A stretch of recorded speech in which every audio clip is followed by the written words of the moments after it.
Imagine you are sitting in a dimly lit room. The air is heavy, and the only sound is the rhythmic tapping of a pen against the desk. Across from you sits a person who holds the key to a question that has been keeping you awake for nights. It could be a business partner, discussing missing funds, or a loved one, explaining a suspicious absence. They lean in close. They lock eyes with you. The interrogation has begun, but they do not realize you are the one asking the questions without saying a word. You have 10 seconds to dismantle their reality. The clock is ticking. First, you look at their eyes. In a natural conversation, people blink comfortably, but look closer. Their gaze is uncomfortably fixed. Their eyelids have ceased to move. They are forcing eye contact to simulate honesty, because they believe that looking away implies guilt. This is your first red flag. Then they begin to speak. A truthful person gives you the facts, but this person gives you a novel. They are not just telling you where they were. They are describing the texture of the wallpaper and the exact time on the microwave and the smell of the coffee. This is over-detailing. It is a psychological smokescreen. They are flooding your cognitive processing with useless data, hoping you will not notice the structural weakness of their lie. Finally, you listen to the architecture of their story. A lie is a heavy building with a weak foundation. Watch for the cracks. A minute ago, they said they drove to the store. Now they mention walking through the parking lot from the wrong direction. These are inconsistencies. The brain struggles to maintain a false reality while tracking the truth simultaneously. You sit back in your chair. The 10 seconds are up.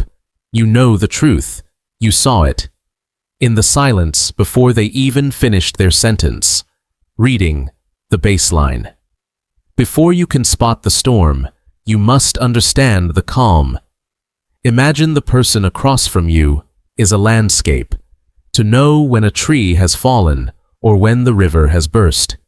Its banks, you first need a photograph of that landscape. On a quiet, sunny day, this is what professionals call the baseline. Without this control variable, any observation you make is effectively useless. You cannot detect a deviation if you have not established the norm. Consider the person sitting across the table. Perhaps you are at a coffee shop, or in a meeting room, or sitting at the dinner table. Before the interrogation begins, before the difficult questions are asked, you engage in the mundane. You ask about the weather. You ask about the traffic. You discuss a shared neutral interest.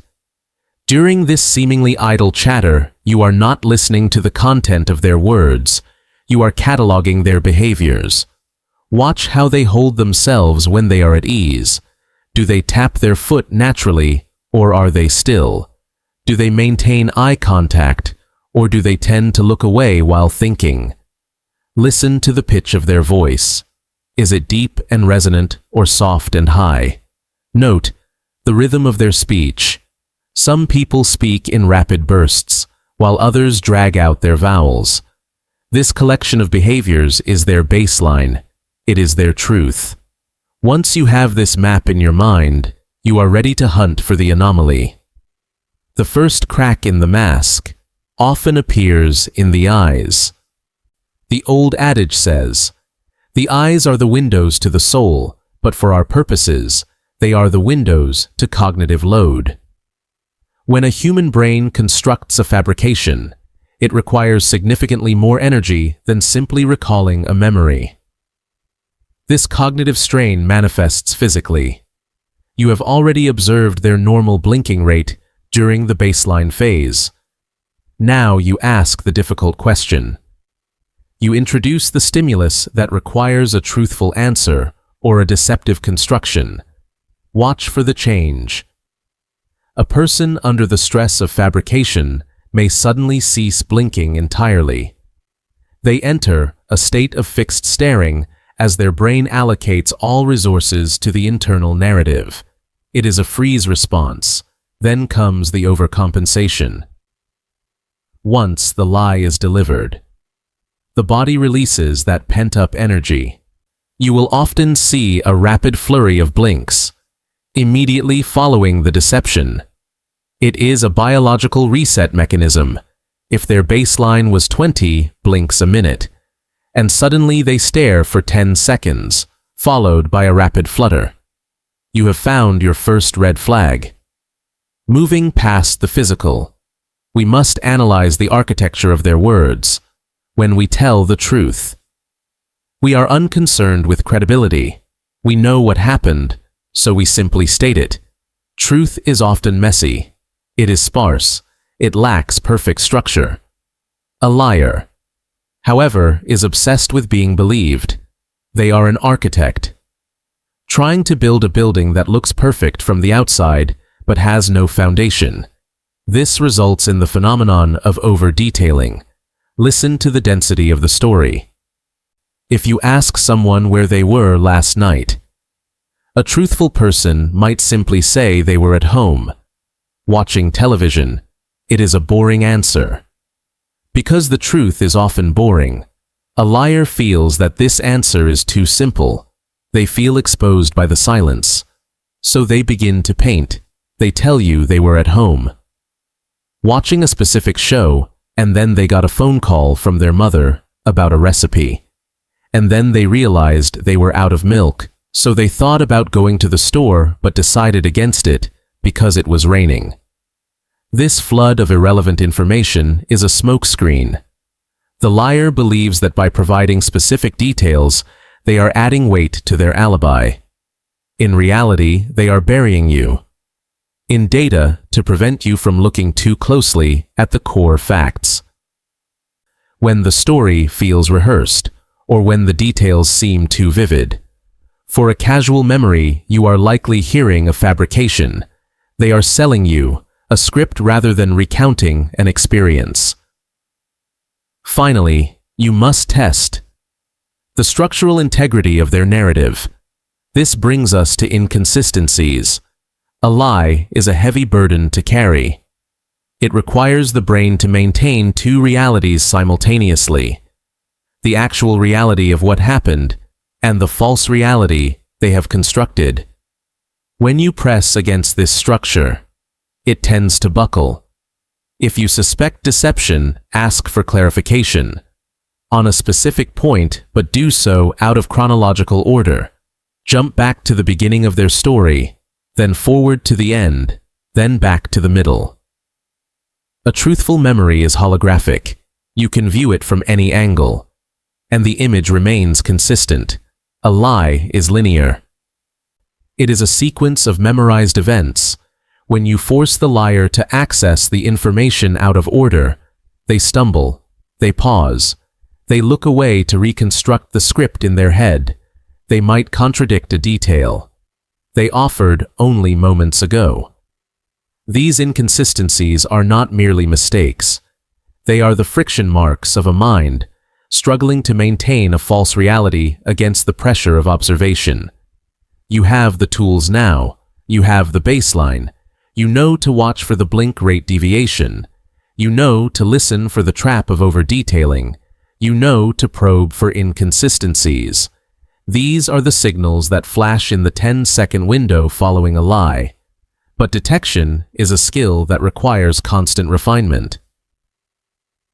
To continue sharpening your perception and to ensure you never miss the next chapter of this analysis, I invite you to subscribe to this channel. Join us as we peel back the layers of human behavior, one signal at a time. The rhythm of the eyes. You have settled into the silence. You have mapped out their baseline behavior. You know how they sit and how they hold their hands when they are comfortable. You know the pitch of their voice when they are telling the truth about the weather or what they had for lunch. Now the real work begins. We are moving from the general atmosphere to the specific mechanics of the face. We are focusing on the most communicative and betraying feature of human anatomy. We are watching the eyes, specifically We are looking for a break in the rhythm. Human communication has a beat. It is a dance of verbal and nonverbal signals that usually syncs up perfectly. When someone speaks the truth, their body language supports their words effortlessly. But when someone lies, that synchronization breaks down. The most immediate signal of this breakdown happens in the blink of an eye. Quite literally, the average person blinks roughly 15 to 20 times per minute during a relaxed conversation. This is the baseline rhythm. It is the windshield wiper of the mind, keeping the vision clear and the brain reset. You do not notice it because it is natural. It is rhythmic. But when the stakes rise and a lie is introduced, that rhythm suffers a violent disruption. There are two distinct ways this manifests, and you must be ready to catch either one within that critical 10-second window. The first reaction is the flutter. This occurs when the liar is under intense nervous stress. Their brain is panicking. The sympathetic nervous system fires off a warning shot, and the body responds by accelerating its processes. The heart beats faster, the palms sweat, and the eyelids begin to flutter rapidly. Imagine you have just asked a difficult question. You ask a partner why they were late, or an employee where the missing files went. If their blinking rate suddenly doubles or triples, it is a sign of internal chaotic processing. Their system is overheating. They are trying to flush out the visual input of you, staring at them so they can focus on constructing a defense. The flutter is the hallmark of the amateur liar who is terrified of being caught. It is a leak of nervous energy that they simply cannot contain. However, there is a second, more deceptive reaction. This is the reaction of the calculated liar, or the person who is trying too hard to appear honest. This is the freeze. We have all heard the old myth that a liar will look away when they are being dishonest. Liars have heard this myth too. Because they know you expect them to look away, they do the exact opposite. They overcompensate. They lock eyes with you. They stare. In this scenario, the blinking rate drops to near zero. It is an unnatural, unblinking gaze that feels intense and predatory. They are trying to bully you with their eyes. They are trying to prove their innocence by forcing eye contact, but they forget to blink. It looks robotic. It looks rehearsed. If you are speaking to someone, and their eyes suddenly turn into still lakes that refuse to ripple, you are likely witnessing a performance. They are suppressing their natural bodily functions to maintain a facade of control. But why does this happen? Why do the eyes betray us? This brings us to the architecture of the lie itself. To understand the rhythm of the eyes, you must understand the cognitive load of deception. Lying is hard work. Telling the truth is easy because you are simply retrieving a memory. You go to the filing cabinet. In your brain, you pull out the file and you read it aloud. Lying requires creation. The liar must build a new reality from scratch. They have to invent facts. They have to ensure those facts do not contradict what they said 5 minutes ago. They have to monitor your reaction to see if you believe them. This requires a massive amount of cognitive energy. This mental effort is where we see the connection between eye movements and the content of the story. This is where you watch for over-detailing and inconsistencies. When a person lies, they often feel that the simple truth is not enough. They feel exposed. So they start painting the walls. They start adding details that you never asked for. You ask them where they were at 8 o'clock. A truthful person says they were at the grocery store. A liar tells you they were at the grocery store, and the line was incredibly long, and the cashier had a red hat, and they bought milk that expires on Tuesday. This is over-detailing. They are stuffing the story with fluff to make it feel heavy and real. but watch their eyes while they do this. As they access the creative centers of their brain to invent the red hat and the expiration date. Their blinking rhythm will often pause. They are looking inward to create the image. Then, once they have delivered the lie, the blinking will return rapidly as a release of tension. This is the post-lie release. It is a sigh of relief expressed through the eyelids. You must also look for the timing of the inconsistency. If there is a lag between the question and the eye movement, you have found a crack in the armor. If you ask a question and they blink rapidly before answering, they are stalling for time. If they stare you down while telling you a story that does not make chronological sense, they are using aggression to cover a plot hole. The inconsistency is not just in the logic of their words. It is in the mismatch between their face and their story. If they are describing a sad event, but their eyes remain sharp and calculating, that is an inconsistency. If they are claiming to be angry, but their blinking rate is slow and bored, that is an inconsistency. The rhythm of the eyes is the rhythm of the mind. You are looking for the moment. The music stops, so here is your practical application for the next interaction. You have established the baseline. You ask the probing question. For the next 10 seconds, do not listen to the words alone. Blur your focus slightly and watch the eyelids. If the blinking stops completely, they are working hard to convince you. They are suppressing their nature. They are in a cognitive freeze. If the blinking accelerates into a flutter, they are in a panic state. They are fleeing the scene emotionally. If the eyes close for a fraction of a second longer than normal, almost like a slow blink during a denial, they are unconsciously trying to block you out. They are removing you from their reality because the lie is uncomfortable to maintain. Truth has a flow. It is casual. It breathes. Lying is rigid. It stutters. It freezes. It tries too hard. Once you learn to see this rhythm, you cannot unsee it. Every conversation becomes a sheet of music, and you can instantly spot the wrong note. The eyes will always tell you how hard the brain is working, and if the brain is working harder than it should, to tell you what happened yesterday, you know you are dealing with a fabrication. Trust the rhythm. Trust the biology. The words can be scripted, but the eyes are improvised. And in that improvisation, the truth always leaks out. The fractured timeline. You have sat in the silence. You have calibrated the baseline behavior. You have watched the rhythm of the eyes dance its involuntary waltz.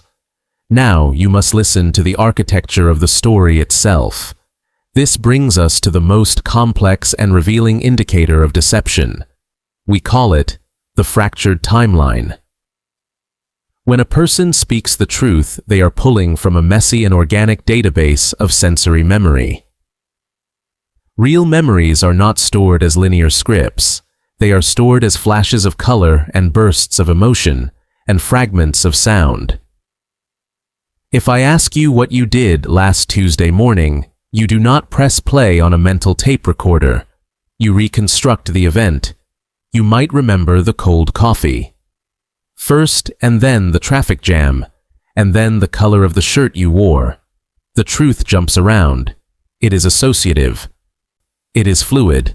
A lie is different. A lie is a construction. It is an artificial edifice built brick by brick in the mind of the deceiver.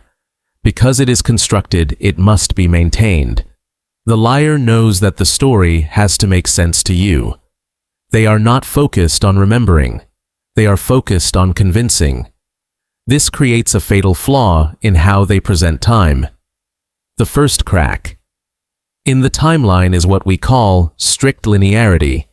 A liar has likely rehearsed their story. They have walked through the events in their mind, from point A to point B to point C. They have a script. When they recount this story to you, It flows with an unnatural precision.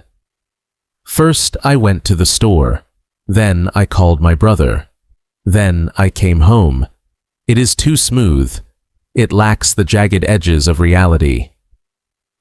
Real life is full of interruptions and forgotten moments and non sequiturs. A lie is polished. If you suspect someone is reciting a script, you can break their timeline with a simple cognitive wedge.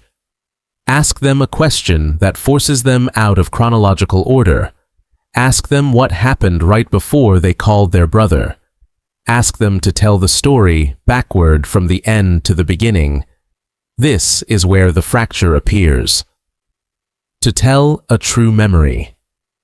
Backward is relatively easy because the images are all there in the mind, available for inspection. To tell a lie. Backward requires the brain to perform a massive calculation. They have to reverse the script. They wrote, "You will see the cognitive load instantly.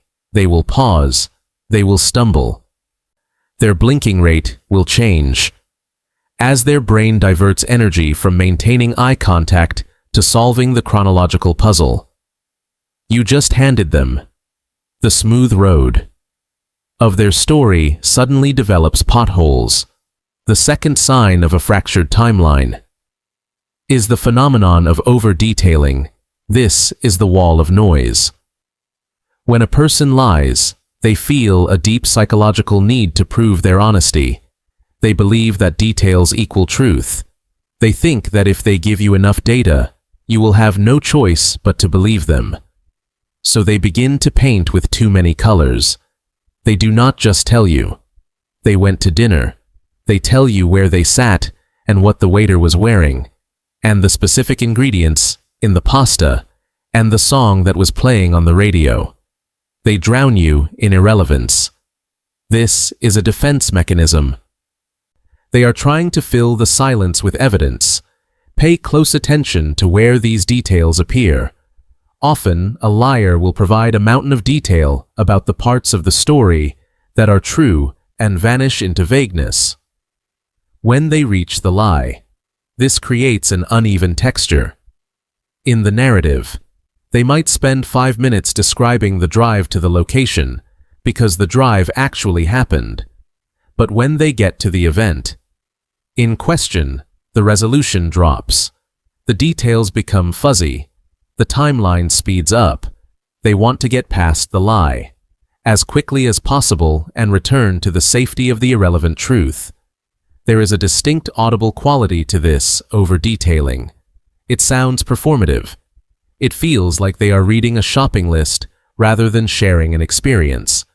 They are checking boxes. Did I mention the time? Yes. Did I mention the location? Yes. Did I mention the weather? Yes. They are managing the information rather than reliving the memory. You must also listen for the absence of the self. In a truthful timeline, the speaker is the protagonist. They talk about how they felt and what they thought and how the cold wind hit their face. In a fractured timeline, the liar often distances themselves from the action. They use passive language. They remove the emotional bridge between themselves and the events. The story becomes a report on what happened rather than a recount of what they did. This emotional disconnect causes a lag in the timeline. In a truthful story, the emotion and the event are fused. A person remembers the car crash and the fear. Simultaneously, in a lie, there is often a delay. They describe the event, and then they remember they are supposed to be upset. So they add the emotion afterward. It appears as an afterthought. I was so angry. But the face does not match the timing of the word.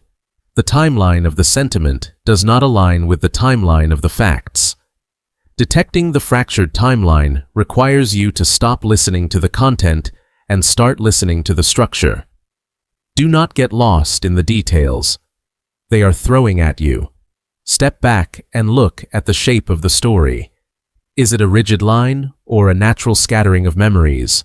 Does it buckle under the pressure of a non-chronological question? Does it sound like a report or a remembrance? When you spot the fracture, do not interrupt immediately. Let them build the house. Let them add the bricks and the mortar and the decorations. The more they build, the more unstable the structure becomes. And when they are finished, you will find that a single, gentle push on the timeline brings the whole thing down. This is the power of listening, not just to what is said, but to how time itself is being manipulated. The fracture is always there, waiting for you to find it. The trap of over-detailing. We have analyzed the eyes. We have watched the tremor in the hands and the stillness of the body. Now we must listen to the architecture of the words themselves. This brings us to Chapter 5. The trap of over-detailing. Imagine you are a sculptor. You are trying to create a statue that looks exactly like a man. You carve the muscles, you carve the face, but you are worried that people will not believe it is real. So you add tiny details. You carve wrinkles on the knuckles. You carve pores on the nose. You add a small scar on the chin. You work so hard on the surface. Details that you forget the proportions of the body. The arms are too long. The head is too large. The statue is detailed, but it feels wrong. This is exactly what happens in the mind of a liar. When a person tells the truth, they are retrieving a memory. Human memory is imperfect. It is often vague. If I ask you what you did last Tuesday morning, you might say, "You went to the gym and then went to work." That is a normal, honest baseline. You do not feel the need to prove you went to the gym. You know you were there. The truth is its own defense. A liar does not have the luxury of a real memory. They have a void, a blank space where the truth should be. This blank space terrifies them. They feel that if they give a simple answer, you will see right through the empty space. They believe that detail equals truth. They think that if they can describe the color of the bus driver's hat, or the song that was playing on the radio, or exactly what they ordered for lunch, you will be forced to believe them. This is the trap of over-detailing. It is the most common verbal tic of a desperate deceiver. Let us look at a practical scenario. You ask a colleague why they were late to the meeting. An honest person might say they overslept. They might say traffic was bad. It is a short sentence. It conveys the necessary information. There is no embellishment because they are not trying to sell you a story. They are simply reporting a fact. Now listen to the liar. You ask the same question. Why were you late? They take a breath. They start by telling you about their alarm clock. They tell you they set it for 6. But for some reason, it didn't go off until 6:30. Then they tell you about the coffee machine. Breaking down, then they describe the traffic on the highway and mention seeing a red sports car stalled in the left lane. They tell you they tried to take a shortcut, but there was construction. Do you see the difference? The liar gives you a wall of noise. They are throwing sensory data at you, hoping that you will catch some of it and be satisfied. They are overcompensating for the fact that the core statement is false.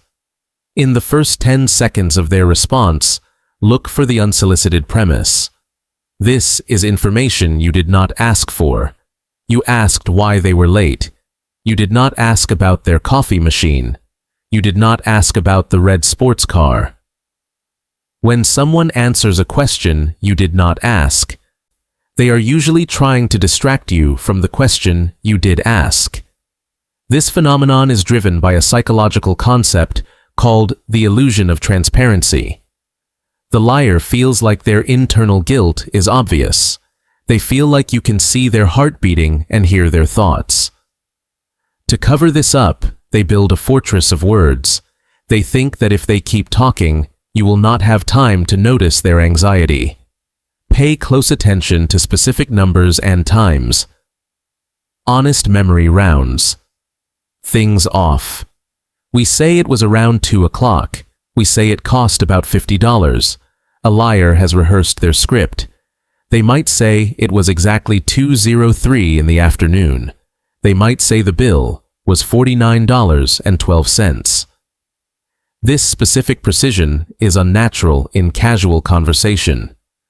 It sounds like a police report, because in their head they are already on trial. Another aspect of over-detailing is the bridge phrase. These are the words used to span the gap between the lie and your belief. Listen for phrases like to tell you the truth or honestly, or to be perfectly candid with you. An honest person does not need to announce that they are being honest. A liar uses these phrases to buy time. They are setting the stage. They are trying to program your brain to accept the incoming data as fact. When you hear this flood of details, do not interrupt. This is the most crucial advice for this chapter. Silence is your weapon. Let them talk. The more a liar talks, the more likely they are to make a mistake. They have to keep all those invented details straight in their head. The red car, the broken alarm, the construction work. If you let them keep going, they will eventually contradict themselves. Wait for them to finish their elaborate story. Then, simply look at them. Wait 3 seconds. Then ask a question about one of the tiny details they offered. Ask them what make the red car was. Ask them what specifically was wrong with the coffee machine. An honest person will probably say they do not know or they did not notice. A liar, however, is in creative mode. They will likely invent an answer to that question too. They will tell you it was a Ferrari. They will tell you it was a mechanical failure. Now they have added another lie to the pile. The structure becomes unstable. You can spot this in 10 seconds by monitoring the ratio of relevant to irrelevant information. If the answer contains 10% core facts and 90% fluff, you are likely listening to a fabrication. The truth is usually boring. It is simple. It does not try to entertain you. It does not try to convince you. It simply sits there. Lies are designed to be persuasive. They are designed to be interesting. They are adorned with decorations to distract the eye.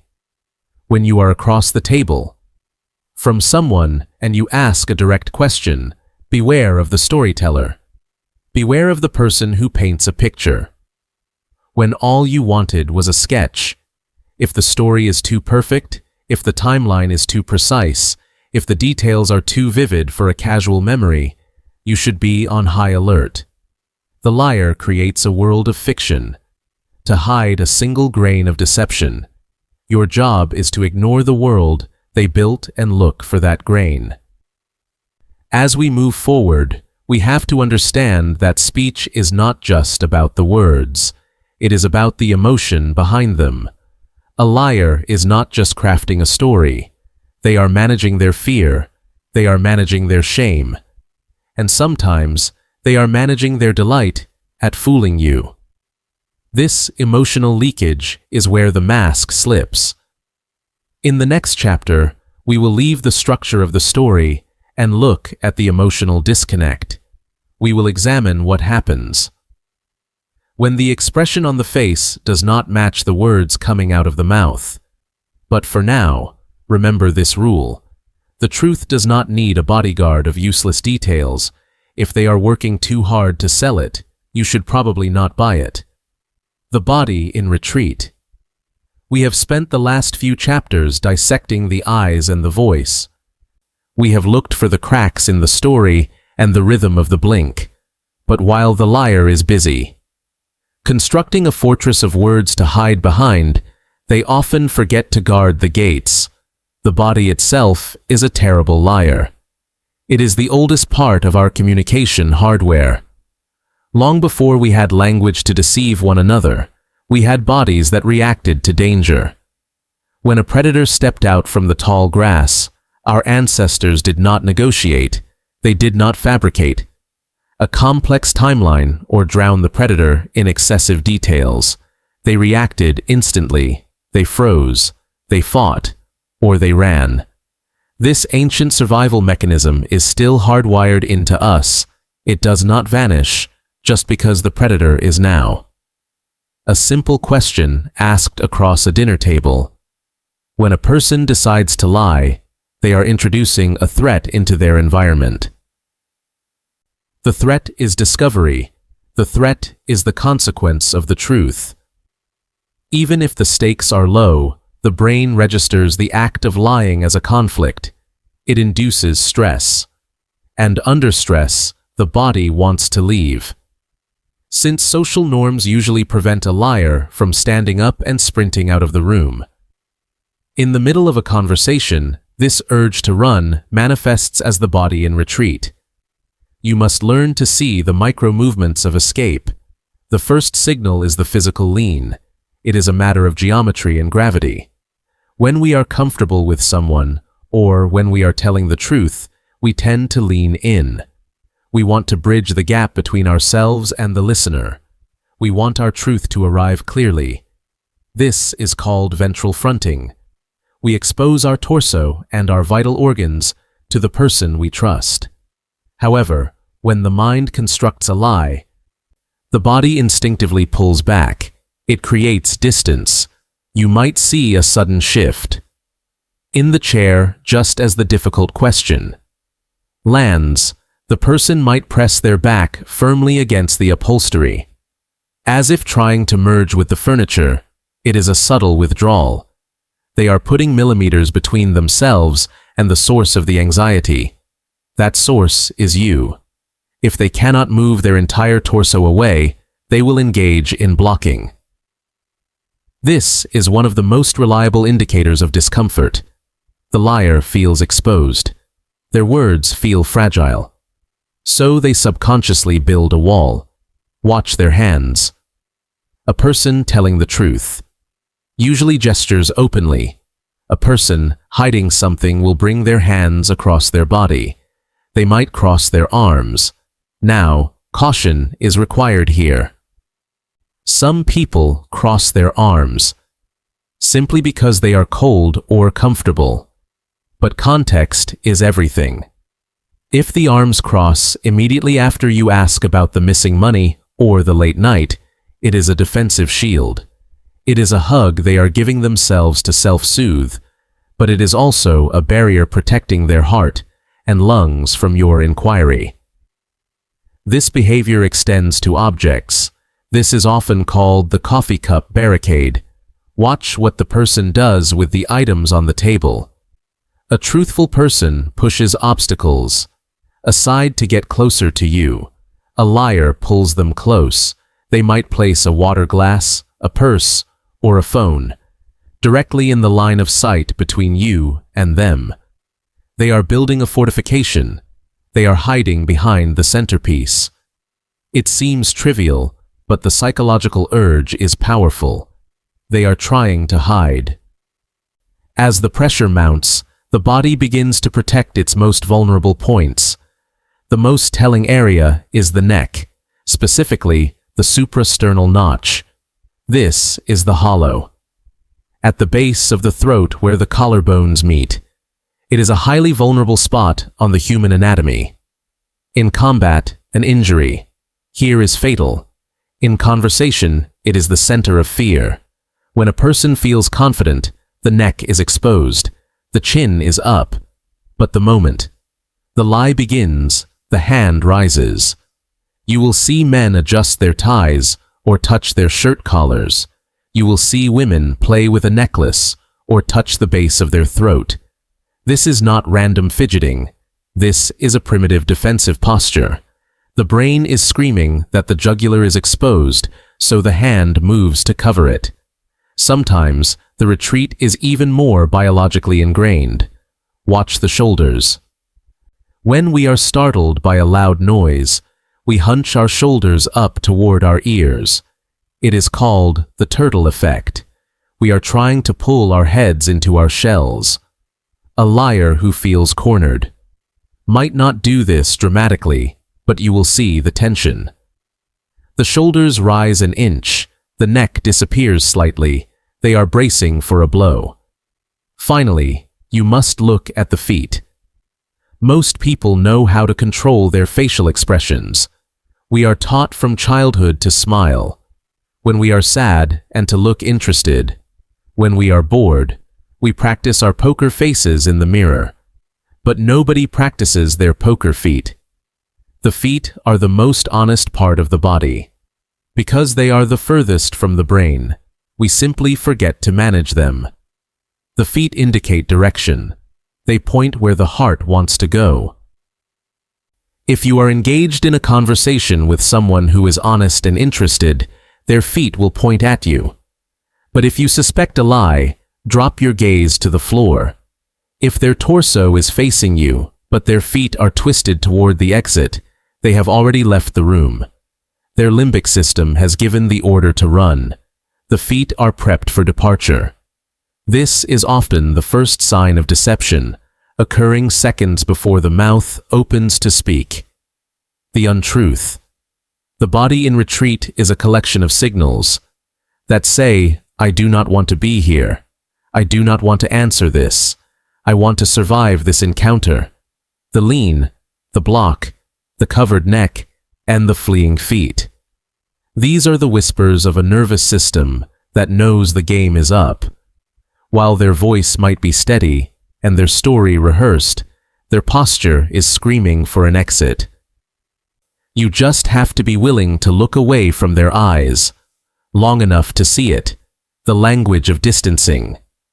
We have spent a great deal of time observing the physical vessel. We have watched the eyes dart in search of a fractured memory. We have seen the hands freeze and the shoulders retract as the body tries to make itself smaller. But now we must close our eyes for a moment and simply listen. Because, while the body is busy trying to hide, the tongue is busy trying to build a wall. This brings us to one of the most fascinating paradoxes of deception. When a person tells the truth, they are the protagonist of their own story. They are center stage. They own their actions. They own their mistakes. They own the timeline. However, when a person lies, they subconsciously attempt to remove themselves from the narrative. They do not want to be near the lie. They do not want to be associated with the fabrication. They are constructing. The brain views the lie as a toxic object, something dangerous and hot to the touch, and so, the language centers of the brain begin to push it away. This phenomenon is what we call the language of distancing. It is a verbal retreat. Just as the body leans back toward the exit, the grammar leans away from the subject. The first casualty of this retreat is the pronoun. In honest speech, the word I appears constantly. I went to the store. I saw the accident. I dropped the glass. It indicates ownership. It signals that the speaker accepts responsibility for their presence in the scene. But watch what happens when a liar reconstructs a sensitive event. The pronoun I often vanishes. Instead of saying, I drove to the house, and I waited outside, a deceptive person might say, drove to the house and waited outside. By dropping the pronoun, they are linguistically removing the actor from the action. It becomes a passive event. It is a story that happened, rather than a story they lived. If you ask a spouse where they were last night, and they answer, went out for a drink. Instead of I went out for a drink, your radar should ping. It is a subtle erasure of the self. This need for separation extends beyond pronouns. It infects the way the liar refers to other people involved in the deception. We often see a shift from specific names or close titles to distant, generalized descriptors. This is the difference between saying Sarah and saying that woman. Using a name creates intimacy and connection. Using a demonstrative pronoun like that creates space. Think of the most famous denial in modern political history. When specific allegations were made against a president regarding an intern, he did not use her name. He pointed his finger and said he did not have relations with that woman. The choice of words was not accidental. It was a psychological shove. By reducing a human being to that woman, the speaker creates a mental buffer zone. It is an attempt to place the object of the lie as far away from the self as possible. You will see this in theft investigations frequently. If an employee has stolen money from a safe, they will rarely refer to it as the money or the cash. They will often refer to it as that money or those funds. It is a subtle linguistic point, but it screams of discomfort. They are verbally pushing. The evidence away, another pillar of distancing, is the sudden death of contractions. When we speak naturally, we seek efficiency. We say didn't instead of did not. We say wasn't instead of was not. We say couldn't instead of could not. Contractions are the grease that allows conversation to flow smoothly. However, when a person lies, they are often in a state of high cognitive load. They are building a structure, not recounting a memory. To be convincing, they feel the need to be emphatic. They believe that by speaking fully and formally, they sound more authoritative and truthful. But the effect is usually the opposite. It sounds rehearsed. It sounds rigid. If you ask your teenager if they broke the window, an innocent child will likely shout, "I didn't do it." A lying child, trying to summon the full weight of their credibility, might look you in the eye and say, "I did not do it." The lack of contraction adds a staccato rhythm that feels artificial. It is a specific form of overemphasis that betrays the anxiety beneath the surface. They are trying too hard to sell you the denial. You must also listen for the passive voice. This is the ultimate tool for avoiding responsibility. The active voice says, "I made a mistake." The passive voice says, "Mistakes were made." The active voice says, "I fired the gun." The passive voice says, "The gun went off." In the passive voice, things happen to people rather than people making things happen. It portrays the world as a series of accidents where no one is at the wheel. If you represent an insurance company interviewing a claimant about a house fire, listen to how they describe the start of the blaze. If they say, "I left the stove on," they are owning the timeline. If they say the fire started in the kitchen, they have removed their agency from the event. They have turned a human error into a spontaneous occurrence. This distancing is not about grammar rules. It is about psychological comfort. The truth is comfortable. We wrap ourselves in it. We use emotional language and personal pronouns. Because we feel safe within the reality of what happened. The lie is uncomfortable. It is a foreign invader in the mind. The liar wants to build a wall of words between their identity and the falsehood. So, as you listen to the story, unfold, ask yourself where the speaker is standing.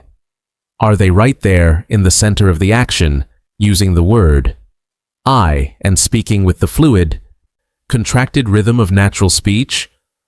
Or are they standing at the edge of the room, pointing at events with formal language, using the passive voice, and referring to people as objects? If the language feels cold, if it feels like a legal deposition, rather than a conversation, you are likely hearing the language of distancing. They are trying to talk their way out of the room without actually moving their feet. They are hoping that if they use enough vague words, you will not notice that they have erased themselves from the scene of the crime. But now you know better. You are listening for the empty spaces where the truth used to be. The micro-expression. Flash. We have spent the last few chapters observing the large movements. We analyzed the rhythm of the eyes and the fractured timeline of a fabricated story. We watched the body retreat into the chair and listened to the distancing language used to push the lie away. All of these signs are substantial. They are things you can point to and describe easily. But now we move to the most fleeting evidence of all. It is the evidence that vanishes almost as soon as it appears. This is the realm of the micro-expression. Imagine the human face as a stage. The liar is the director of this stage. They want to project confidence and innocence. They command the facial muscles to smile. They command the brow to remain smooth and the jaw to remain relaxed. They are trying to wear a mask of total control. But there is a rebellion happening beneath the surface. The human brain has two different systems that control facial expressions. One is voluntary and conscious. This is the system that allows you to smile for a photograph even when you are tired. The other system is involuntary and emotional. It is wired directly to the survival centers of the brain. When you feel a spike of genuine emotion, like fear or anger or surprise, that signal rushes to the face instantly. It travels faster than the conscious mind can intercept it. This creates a phenomenon known as the micro-expression. It is a flash of pure unadulterated truth that breaks through the mask. It lasts for less than half a second. Sometimes it is as fast as 1/25th of a second. It is a leak in the dam. The conscious mind eventually catches up and forces the face back into the mask. But, for that split second, the truth was visible to anyone who knew where to look. To detect a liar, in 10 seconds, you must stop listening to the words and start watching for this flash. You are looking for a contradiction between the expression and the statement. Let us begin with the most common mask, which is the smile. A liar will often smile to cover up anxiety or hostility. But the brain struggles to fake a genuine smile on command. A real smile is involuntary and involves two major muscle groups. The muscles around the mouth pull the lips up, but the muscles around the eyes also contract. This crinkles the skin at the corners of the eyes. This is the crucial detail. Most people cannot voluntarily contract the muscles around the eyes. When you are watching your subject, look for the smile that stops at the mouth. If the lips are smiling, but the eyes are cold and wide, and the skin around them is smooth, you are looking at a mask. They are showing you a sign of happiness, but they are not feeling it. This is a red flag. Next, you must watch for the flash of fear. You have asked a difficult question. You have challenged their timeline. Before they answer, look at their forehead. In a moment of genuine fear, the eyebrows pull up and they pull together. It creates a flat horizontal tension across the brow. It creates worry lines in the center of the forehead. A liar might try to look surprised or offended, but if that flash of fear hits the forehead, before they speak, it tells you that they feel threatened. An innocent person might be confused or angry to be accused, but they rarely feel the primal spike of fear that comes from being caught. There is another expression that is perhaps the most damning of all. It is the expression of contempt. Contempt is a feeling of moral superiority. It is the feeling that you are better than the person you are talking to. When a liar thinks they have successfully deceived you, or when they think you are foolish for asking a question, they often leak this emotion. Contempt is unique because it is asymmetrical. It happens on only one side of the face. Watch the corner of the lip. If you see one corner of the mouth tighten and rise slightly, it looks like half a smile. It is not a smile, it is a sneer. It signifies that they do not respect you or your questions. If you see this expression, while they are apologizing or claiming to be cooperative. You know that their internal reality is the opposite of their external performance. Closely related to contempt is a phenomenon called duping delight. This occurs when the liar takes pleasure. In the act of lying, they feel a thrill from the risk and the manipulation. You might see a very brief, suppressed smile. Immediately after they tell a lie, it looks like they are trying to hide a laugh. They might look down or cover their mouth, but the corners of the lips will twitch upward. They are congratulating themselves for fooling you. Finally, you must watch for disgust. Disgust is a survival emotion originally designed to stop us from eating poison. But we also feel it toward repulsive ideas or people we dislike.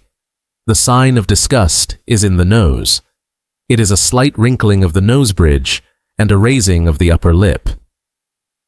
If you ask a suspect about a person they claim to love, and you see a flash of a wrinkled nose, you are seeing a physical rejection. The body is repelled by the subject, even if the words are affectionate. Catching these signals requires you to change how you observe. You cannot stare intensely at their eyes, as this will make them uncomfortable and alter their behavior. You must maintain a soft focus on the entire face. You are watching the face as a whole canvas. The strategy is simple. You establish the baseline. Then you introduce the stressor. You ask the hard question. Then you wait and watch. The 10 seconds following the question are critical. The micro-expression usually happens before they speak. It is the immediate reaction. The sequence often looks like this. You ask the question. There is a flash of fear on the brow. Then the conscious brain takes over. The face smooths out. They smile with their mouth only. They begin to speak with a rehearsed answer. If you were only listening to the words, you would hear a calm denial. But because you watch the face, you saw the fear and the fake smile. You have seen the leak. You know the emotion does not match the narrative. This does not mean you jump across the table and shout that they are lying. It means you know where the landmines are buried. You know that this specific topic caused a spike of fear or disgust. The micro-expression is your compass. It points you toward the truth that they are desperately trying to hide. It tells you that the mask is slipping. And once the mask slips, it is only a matter of time before the rest of the defense crumbles. You have spotted the crack in the armor.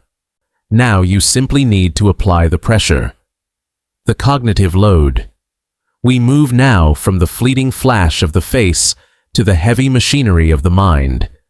This is where the true weight of a lie is measured. We call this chapter 9, the cognitive load, to understand how to spot a liar. Within seconds, you must first understand the fundamental difference between reality and fabrication. Telling the truth is an act of retrieval.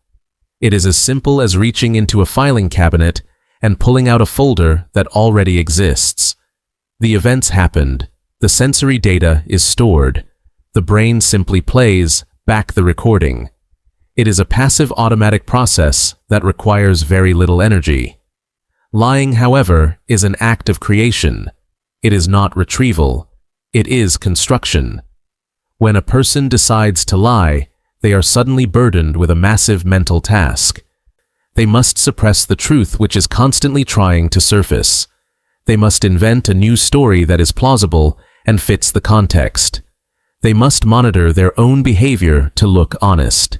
They must monitor your reaction to see if you are believing them.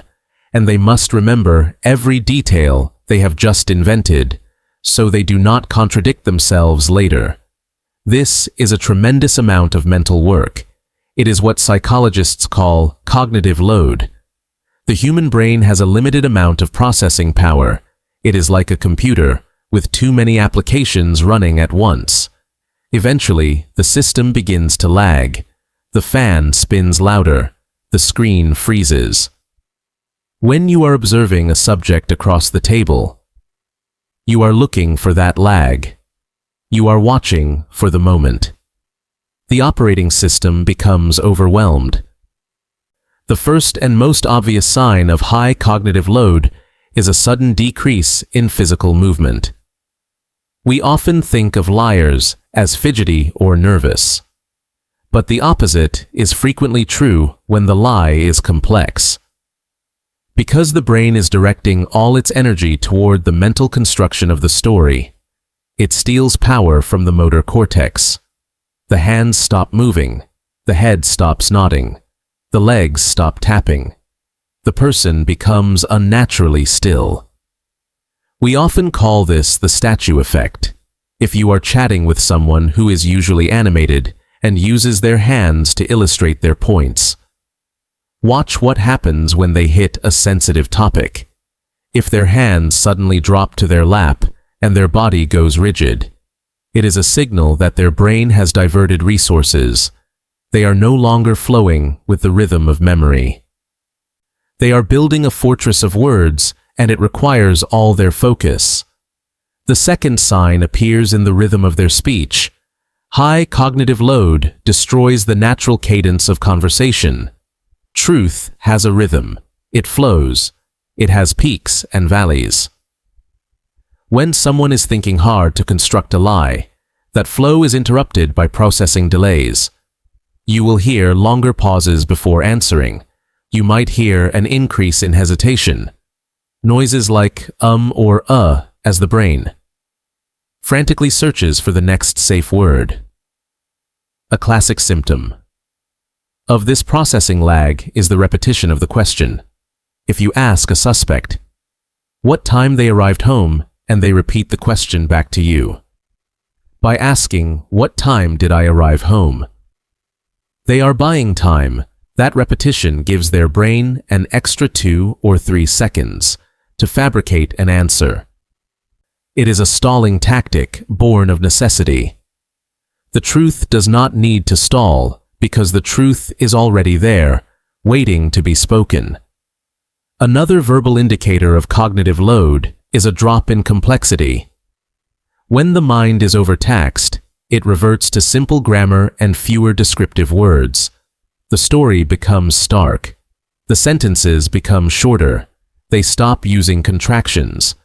Instead of saying, "I didn't take it," they might say, "I did not take it."